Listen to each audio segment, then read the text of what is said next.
It's time. If you're watching this before June 29th, 2026, I want you to lock in.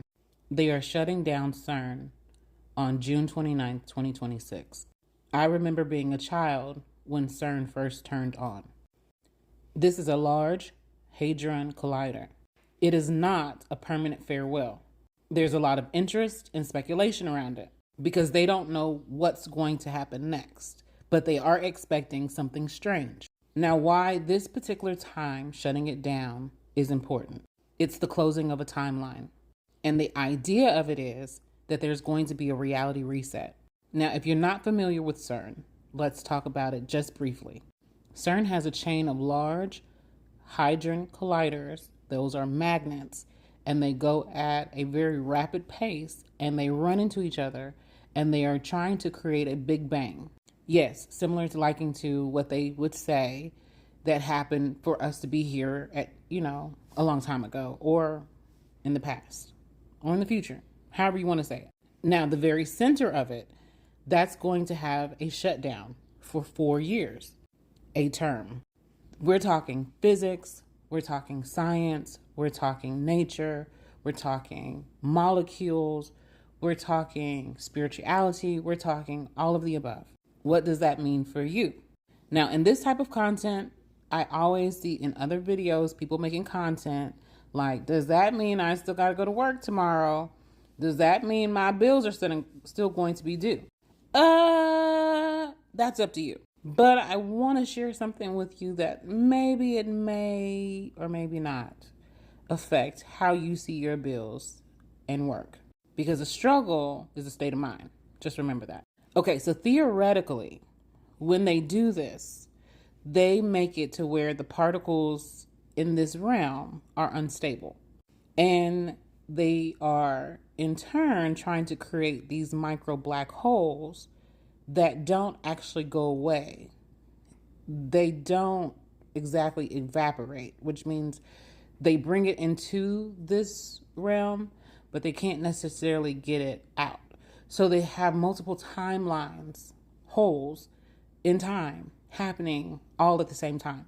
Okay, turning this machine off, the fear of it is that hypothetically, these particles, because the machine is not actually functioning right now, those particles can become unstable and shift things around while the machine is off. Okay, they have pushed the boundaries of science, yes. But how does that affect you on a physics level in your hometown, your home state, your home country, where you're at in the world right now? This is not to scare anyone. What I would suggest is that you take into consideration a few things.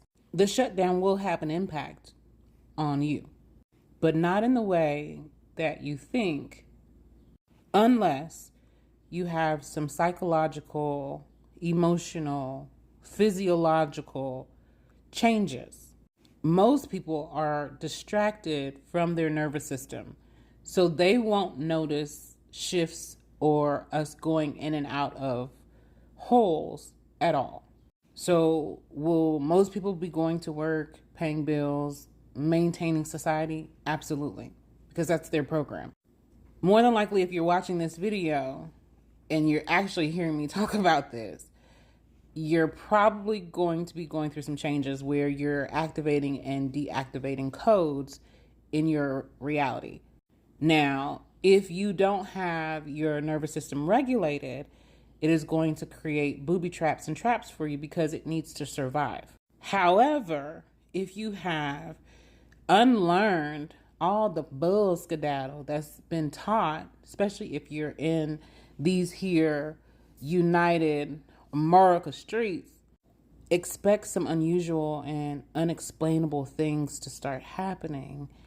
And it may just be something you see personally because you're in a hole, but not everyone else is interacting with the changes in the particles. So in short, yes, expect some human behaviors to change. Now, where can you utilize this information for your benefit, right? How can you apply what you now know in a a way that helps you to win, right? You're going to see things that look like inspired acts, inspired thoughts, inspired ideas.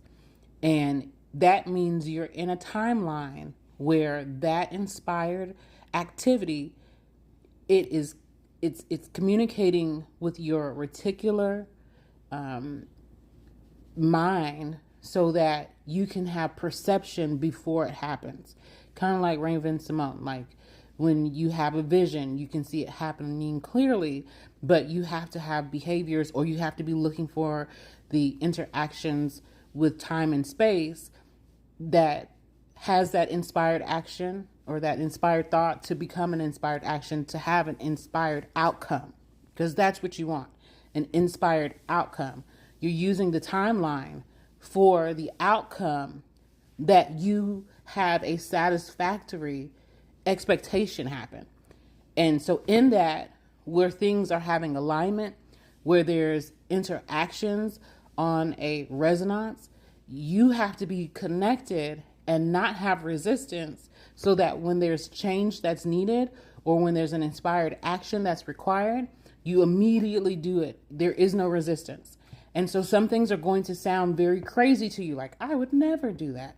You're going to start doing that because you have a short window to do it. Okay. In that, you're having chemical, emotional, energetic, you're having all these interactions with these particles. And because they're on these time sequences, if you program the whole before it dissipates and then it reappears somewhere else in this timeline or down the way, you've coded the whole to open up to benefit you, your family, your legacy, and all the things that are coming. Because again, it's going to come back on. And if you don't program it, you will not necessarily miss it, but you just won't get the opportunity again. So I'm sharing this because I'm supposed to. I've been very quiet, but if you're watching this before June 29th, go write down 100 things that you are expecting, and write it from a state of positivity, and write it from a state of it's already done.